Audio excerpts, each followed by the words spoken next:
Alors, est-ce que vous voyez bien l'écran? Oui, ça va. Excellent.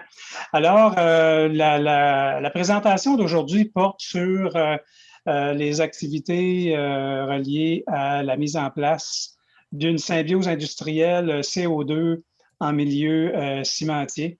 Donc, je voulais faire le point sur ce qu'on fait, où on est rendu, puis mettre l'accent, dans le fond, sur le volet CO2 versus cimenterie, sans entrer trop dans les détails, mais pour donner de l'information à ce niveau-là, parce que ça influence énormément, c'est sûr, les activités qu'on a à réaliser.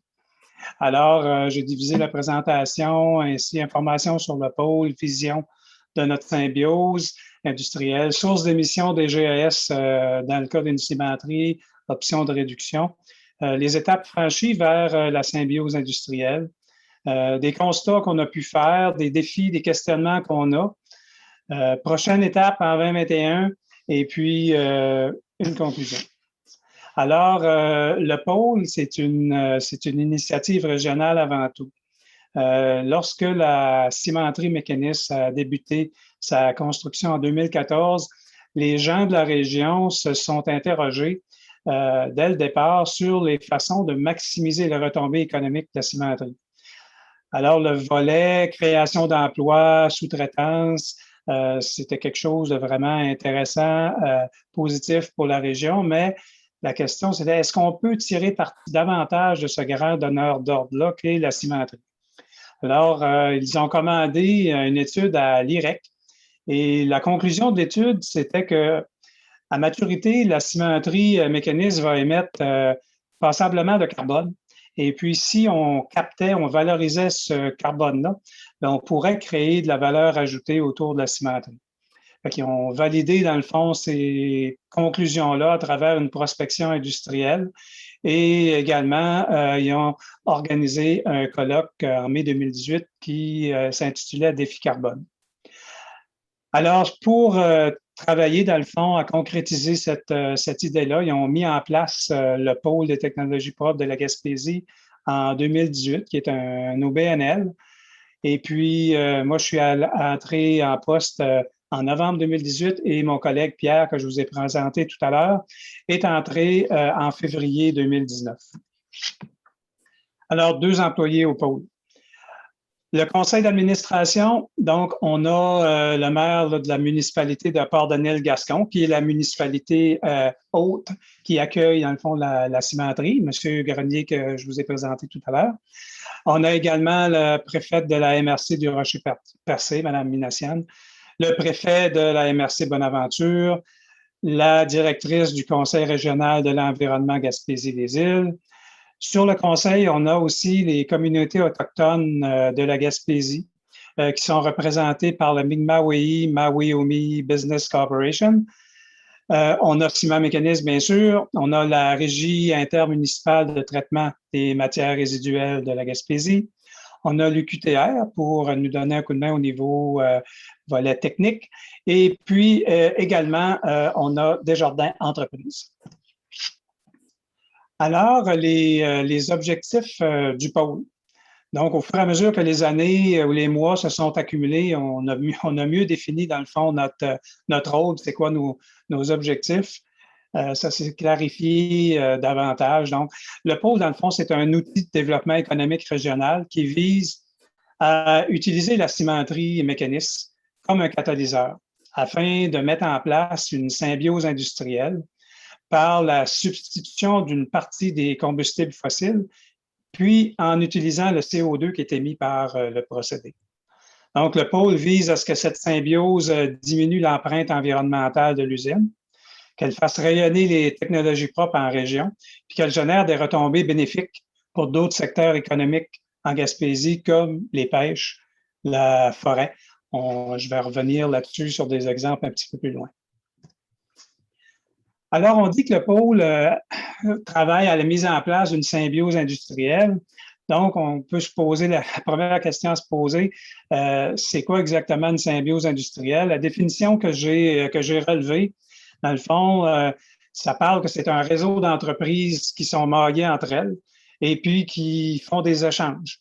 Ça peut être au niveau des matières résiduelles, des sous-produits, de l'équipement, de l'énergie. En fait, tout ce qui est sous-utilisé ou sous-valorisé dans une entreprise sert d'intrant à une autre pour réaliser ses activités, pour faire ses produits. C'est le principe de base de la symbiose industrielle. Puis, dans le fond, la question qu'on a à se poser, nous, pourquoi le travail qu'on fait, on qualifie ça de symbiose industrielle? Mais dans le fond, il y a deux axes de travail au niveau du pôle sous lesquels, dans le fond, on prouve ou on voit que c'est une symbiose industrielle qui s'amorce. Le premier, c'est le CO2, donc la capture-valorisation du CO2. Le second, c'est l'utilisation de la biomasse forestière. Donc, il y a ces deux axes de travail-là, c'est là où la majorité de nos actions vont se développer au niveau du pôle. Puis j'en viens un petit peu plus loin. Donc, le CO2. Pourquoi ça fait partie de notre symbiose? Parce que dans le fond, on utilise le CO2, le gaz carbonique qui est émis par la cimenterie. Puis ce qu'on vise à faire avec, dans le fond, c'est de le capter puis de faire quelque chose avec, de le transformer en produit à valeur ajoutée. Donc, le résidu, si on veut, ce qui est rejeté par la cimenterie est utilisé comme matière première pour faire des choses avec. On a un exemple parfait là, de symbiose industrielle. Ce qu'on peut faire, bien sûr, vous êtes sûrement au courant aussi de ce qu'on peut réaliser avec le CO2. Donc, ça peut être des intrants au niveau de la chimie verte, des carburants. On peut les utiliser au niveau agricole, au niveau culture des algues également. On peut en faire des protéines. Enfin, bref, il y a un paquet de produits possibles là, qui est possible de faire avec le gaz carbonique. Ce faisant, bien sûr, on va attirer des nouvelles entreprises, on va créer des chaînes de produits, des chaînes de valeur en région, puis il va y avoir des retombées intéressantes de développement économique qui va s'en suivre. Il va s'en suivre également, bien sûr, des emplois spécialisés. Puis aussi, on va avoir des possibilités de créer des partenariats au niveau de l'enseignement, des partenariats au niveau de la recherche. Donc, dans notre vision qu'on a de l'utilisation du CO2 de la cimenterie. Le second axe, qui est celui de la biomasse forestière, bien, dans le fond, on a le côté, toute l'industrie forestière, dans le fond, génère des résidus, que ce soit des scieries qui génèrent des résidus, que ce soit de la récolte forestière qui va générer de la biomasse non utilisée, que ce soit des résidus de bois de construction, démolition, du CRD. Donc, tous ces volumes, ces fibres-là, dans le fond, est disponible pour entrer dans le procédé, potentiellement entrer dans le procédé de la cimenterie pour abaisser les émissions de CO2. Donc, encore une fois, c'est des résidus, c'est des rejets d'une usine qui va servir à une autre pour d'autres fins. Ce faisant, en structurant ce projet-là, dans le fond d'utilisation de biomasse excédentaire, ben on va se doter, dans le fond, de services en place qui vont être en mesure, avec lesquels on va être en mesure de réaliser d'autres projets. Par exemple, on parle d'un centre de tri, conditionnement, etc., de la biomasse. Donc, il y a des choses intéressantes qui sont en développement là-dessus. Puis également, ben, si on est en mesure de mettre tout ça en place, d'asseoir ça comme il faut, ben, avec la biomasse, on peut également faire d'autres choses comme du gaz de synthèse, l'hydrogène, biocharbon, biodiesel. Puis les capacités de production, par exemple, de biodiesel vont dépasser largement les besoins de la cimenterie mécaniste, puis pourront être utilisés, par exemple, au niveau de l'industrie forestière, au niveau de l'industrie des pêches, verdir les bateaux. Fait qu'il y a tout des choses à mettre en place, dans le fond, pour structurer, dans le fond, cette utilisation-là, nous amener vers une économie en plus de technologies propres également. Je trouvais intéressant de parler également à l'intérieur de cette présentation-là, de prendre quelques minutes pour parler, dans le fond, des options possibles de réduction au niveau des émissions dans une cimenterie. Je vais être très, très général là-dessus, mais je pense que c'est important que les gens comprennent où on peut intervenir, dans le fond, pour diminuer les gaz à effet de serre, pour verdir, dans le fond, une cimenterie. Donc, on a, dans le fond, vous savez que les cimenteries émettent pour environ 7 de toutes les émissions mondiales de CO2. Donc, c'est quand même un bon pourcentage à l'échelle planétaire. Certaines, selon les technologies qui sont en place, en émettent plus que d'autres. Bref, le fonctionnement d'une cimenterie, on a besoin de calcaire. Donc, la matière première pour alimenter une cimenterie, c'est constitué de calcaire. Ce calcaire-là, dans le fond, c'est du CaCO3. Lorsqu'il est chauffé, bien, il va émettre une molécule de CO2. Donc, on voit dans le dessin ici, là, je ne sais pas si vous voyez ma petite flèche, mais on a le calcaire qui va entrer dans le procédé. Il va aboutir dans le four à ciment qui, lui, est chauffé à des températures d'environ 1400, 1500 degrés. Puis, il va sortir à l'autre bout, dans le fond, sous une autre forme qui s'appelle le clinker. Ce clinker-là, dans le fond, est mélangé, lui, avec d'autres intrants comme du calcaire, du gypse, puis va donner, dans le fond, le ciment. Ce ciment-là, il y a des acheteurs qui veulent faire du béton. Ils prennent le ciment, ils le mélangent avec du gravier, du sable, tout ça, ils font du béton. Présentement, dans le fond, si on veut intervenir au niveau des émissions de CO2, on a notre calcaire, on disait tantôt, lorsqu'il est chauffé, qui émet du CO2. On a également les combustibles. Généralement, pour porter un four à ciment à des très grandes températures, donc ça prend des combustibles qui ont une valeur énergétique très élevée et on retrouve ça, entre autres, avec les combustibles fossiles, les produits pétroliers. Donc, généralement, c'est du coke de pétrole qui est utilisé, puis du diesel à l'intérieur d'un procédé comme ça. Et bien sûr, en brûlant, ben lui aussi va émettre du CO2. L'intrant comme tel, le calcaire, lui, il est responsable d'environ 66 des émissions de CO2 dans une cimenterie, tandis que les combustibles fossiles vont représenter environ 34 des émissions. Donc, lorsqu'on va avoir à intervenir, si on veut diminuer notre effet de CO2, notre quantité de CO2, on peut intervenir au niveau des combustibles fossiles en les remplaçant par des combustibles alternatifs, comme par exemple la biomasse forestière. Ce faisant, on diminue notre quantité de CO2 qui est émis.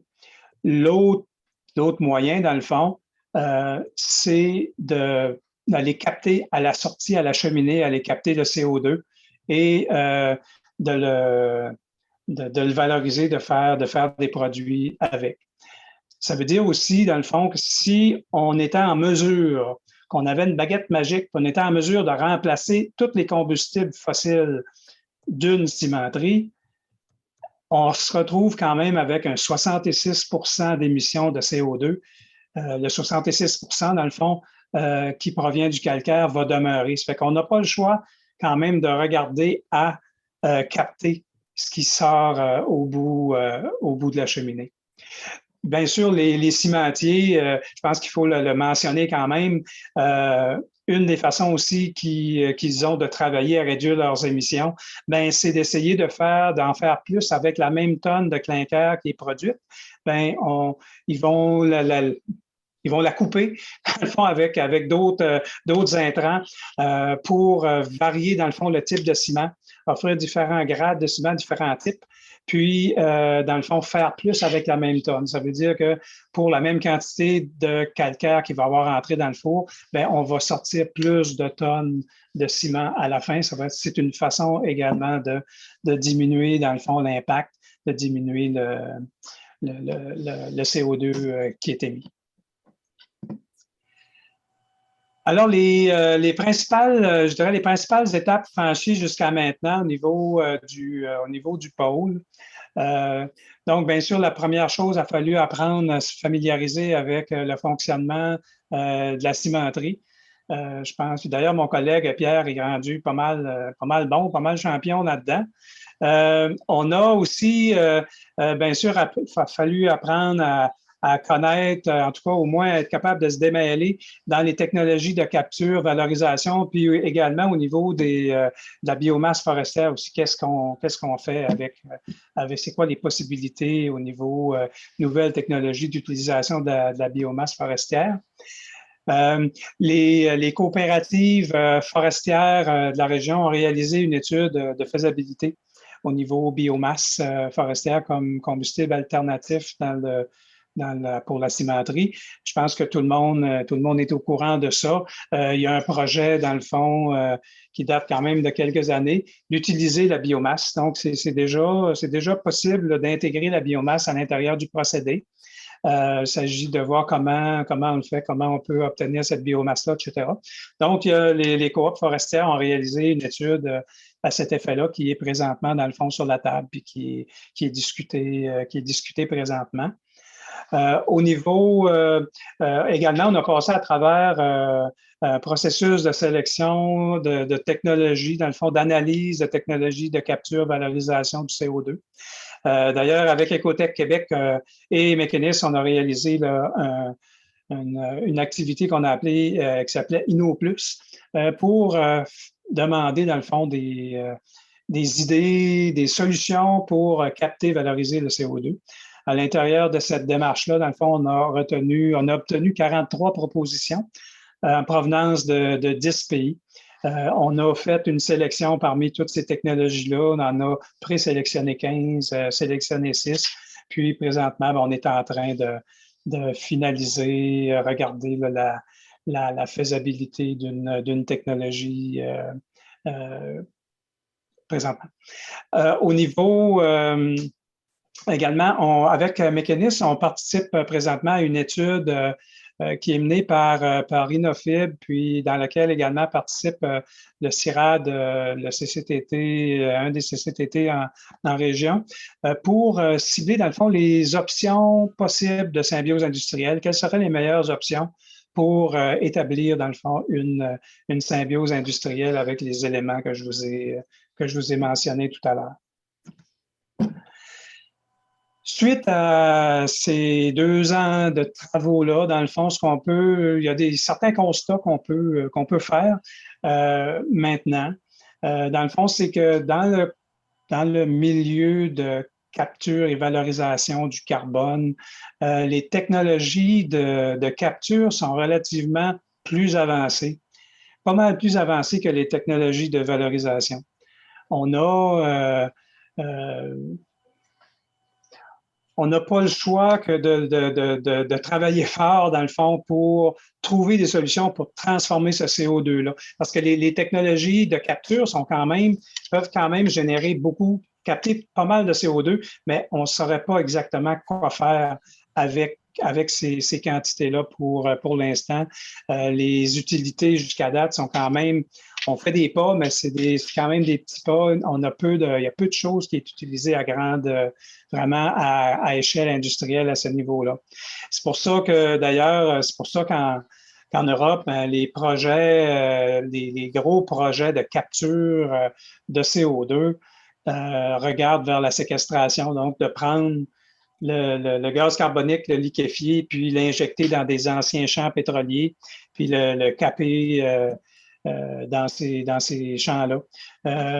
En attendant qu'on ait une meilleure solution, c'est celle qui est là pour essayer de pallier, dans le fond, à cette capacité de valoriser-là, puis tout en continuant de produire en attendant qu'on fasse que le virage soit effectif, qu'on remplace à 100% dans le fond les énergies fossiles si à un moment donné on peut réussir cette chose-là. Ce qu'il faut voir aussi, comme c'est les technologies de capture et de valorisation sont quand même à leur début, tout ça, ben, ça va entraîner aussi des coûts qui vont être élevés pour des produits qui vont être faits. Donc, si ces produits-là peuvent substituer un autre produit, ben, c'est sûr qu'ils vont coûter plus cher que ceux qui sont produits de manière conventionnelle. Également, il y a une autre chose aussi, c'est que les modèles d'affaires des technologies ne sont pas nécessairement alignés sur ceux des industries émettrices, que ce soit du ciment, que ce soit de l'aluminium, de l'acier. Les entreprises qui manufacturent ces produits-là, ben, s'ils ont un business case, c'est ce qu'ils font, c'est ce qu'ils savent faire, ils sont à ce niveau-là. Donc, si on amène une activité additionnelle de capter, valoriser, par exemple, le CO2, ben c'est pas nécessairement dans leur modèle d'affaires. Ça fait que le pont qu'il y a à faire entre les deux, il faut que ce soit comme analysé, puis vraiment, c'est pas si évident que ça, là. Donc, est-ce que, par exemple, c'est une entreprise qui, elle, va développer un modèle d'affaires pour dire, moi, je viens, je capte ton CO2, il n'y a pas de trouble, tu continues de faire tes choses. Puis moi, je m'occupe de gérer ça. Peut-être qu'il y en aura un autre qui va dire, moi, je vais venir avec l'entreprise de captage, puis moi, je vais valoriser le CO2. Ça fait il y a comme un modèle à développer au niveau de la chaîne. Puis ça, c'est pas juste au niveau des cimenteries, là. C'est partout, dans le fond, avec les émetteurs de CO2. On a fait des constats, c'est sûr, puis on a des défis, puis on a des questions. On a beaucoup de questions. C'est le propre, peut-être, là, de cheminer dans un domaine qui est complètement nouveau. Hein, dans le fond, tout le monde, on apprend à tous les jours là-dedans. Mais, tu sais, on veut valoriser on veut capter, on veut, dans le fond, diminuer les gaz à effet de serre, on veut capter le CO2. Ben, les produits qui vont être issus, est-ce qu'on va-tu être capable de les vendre? Le marché local, lui, il dit quoi? Il peut-tu l'absorber? Une symbiose industrielle, ça implique une interdépendance entre des entreprises. Comment les entreprises qui sont dépendantes d'une autre vont vont-tu développer un plan B? Comment ils font ça? Parce que là, on s'en remet, dans le fond, à une entreprise qui nous fournit notre stock pour faire notre produit. Donc, c'est des bonnes questions à avoir. Est-ce que le site d'implantation, dans le fond, peut accueillir le procédé de capture? Oui, il y en a plusieurs des procédés de capture, mais est-ce que lui, potentiellement, qu'on peut choisir, est-ce qu'il est en mesure de s'installer? Y a-t-il assez d'eau? Y a-t-il assez d'électricité? Y a-t-il de l'espace?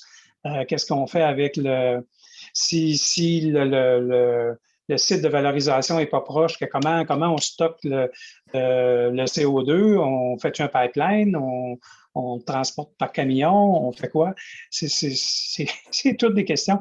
Est-ce que le modèle, mettons, d'un projet pilote pourrait prévoir une augmentation de capacité de capture dans le temps? Donc, on le sait souvent, la mise en place de projet de capture passe par une étape pilote. Bon, ben, si on met un projet pilote en place, comment on s'organise pour que si on a à augmenter sa capacité, qu'on peut soit réutiliser une partie des infrastructures qui sont là ou qu'on peut travailler en série. En tout cas, il y a toutes ces questions-là à se poser lorsqu'on se dirige vers une phase plus industrielle. Est-ce que l'accès des services en région va limiter, par exemple, les projets de réalisation d'un projet de capture, valorisation? Tu sais, le réseau électrique va-tu être suffisant? Réseau de gaz, ici en Gaspésie, on n'en a pas. On sait que si, par exemple, on a du CO2, on voudrait faire, par exemple, des carburants, c'est c'est la grosse tendance présentement. Bon, ça prend de l'hydrogène. L'hydrogène est fait à partir, majoritairement, il est fait à partir de l'eau. Donc, on sépare l'oxygène de l'hydrogène de l'eau. Puis ça, ben, ça mange beaucoup d'électrons. Ça prend beaucoup d'électricité pour faire ça. Est-ce qu'on a les lignes disponibles? Est-ce qu'on peut faire ça? On a-tu cette capacité-là? Est-ce que l'éloignement de la région et les accès au marché vont nuire à l'écoulement des produits qu'on va faire? Quelles devraient être les infrastructures, dans le fond, du site de valorisation pour permettre aussi une capacité d'expansion dans le temps? Donc, on ne bâtira pas un site de valorisation avec un projet pilote, mais si on met en place des infrastructures pour débuter, est-ce qu'on a la capacité d'augmenter les activités dans ce site-là avec le temps? Que je le mentionnais tout à l'heure, comment on va transporter notre CO2 s'il n'est pas proche de notre entreprise, de notre unité de capture, si on le transforme plus loin, comment on va le transporter? Donc, on a quand même énormément de questions en allant, mais ça fait partie du processus aussi. Les étapes en 2021, dans le fond, ce sur quoi on veut mettre l'accent à l'intérieur de nos deux grands axes de développement. Donc, on parle qu'on est en processus de sélection pour une technologie de capture. Donc, il va falloir réaliser une étude de faisabilité qui va être liée à cette technologie-là, savoir est-ce qu'on peut l'intégrer, on peut-tu l'arrimer avec la cimenterie. On a également, à partir de ce moment-là, qu'on va travailler sur ce projet-là, on va aussi travailler sur les options possibles de valorisation associées à ça. Ça va également nous amener à définir des besoins physiques, dans le fond, du futur parc de transformation. Au niveau biomasse, bien sûr, on veut travailler, ça fait partie des priorités, travailler avec les acteurs forestiers qui sont en place pour vraiment mettre en place les conditions gagnantes pour développer des projets de valorisation de biomasse forestière. Comme je le mentionnais tantôt, il y a un bon timing présentement dans la région pour structurer ça, puis c'est sûr que le pôle, on veut être partie prenante de ça. On a, à l'intérieur des démarches qu'on a faites depuis 2 ans, on a ciblé des projets potentiels aussi d'utilisation de biomasse. On va en sélectionner un, puis on va pousser plus loin, dans le fond, je pense, une étude de préfaisabilité de ça. Puis, chose qu'on regarde aussi pour la région, c'est des options de valorisation régionale de gaz naturel renouvelables, donc des GNR. Souvent, c'est issu des LET ou encore des anciens sites d'enfouissement d'écorce. Donc, il y a comme ce volet-là qui pourrait être intéressant là, à regarder. Ça fait qu'on a commencé là, à faire des contacts à ce niveau-là pour regarder ça. En conclusion, le pôle, je pense que je ne me trompe pas beaucoup en disant que le pôle a joué un rôle de support important à la cimenterie mécaniste dans la mise en place des étapes menant à la réduction de son empreinte carbone. Les programmes fédéraux, provinciaux associés à la réduction des GES et aux technologies propres doivent supporter l'industrie et les actions régionales dans la réalisation d'études de faisabilité notamment, permettant de déployer des projets concrets de réduction. Les recherches et le travail de réseautage qui ont été effectués par le pôle jusqu'à date vont contribuer au déploiement d'une valorisation optimale de la biomasse forestière avec les acteurs régionaux. Les actions de terrain réalisées par le pôle ont prouvé que les objectifs provinciaux de réduction des GES doivent être appuyés par des plans régionaux, des initiatives régionales de mise en œuvre pour en augmenter les cibles. Donc, nous, ce qu'on pense, c'est qu'au niveau, par exemple, au niveau provincial, on a des objectifs de réduction des GES. Mais moi, je pense qu'au niveau régional, les régions doivent se doter de plans de mise en œuvre pour augmenter, c'est ça, l'atteinte de ces cibles-là. Donc, de faire vraiment comme un bon topo, un inventaire de partout où on peut intervenir pour faire entrer des technologies propres, pour diminuer les émissions de gaz à effet de serre, augmenter l'efficience au niveau des entreprises, des différents intervenants. Il y a un travail régional qui, à mon sens, devrait être fait. Puis ça, bien, ça va venir en appui justement au gouvernement, aux objectifs provinciaux de réduction des GES. Puis à cet égard-là, bien sûr, par rapport à ces plans-là, le pôle des technologies propres de Gaspésie est prêt à réaliser un projet pilote provincial en ce sens-là.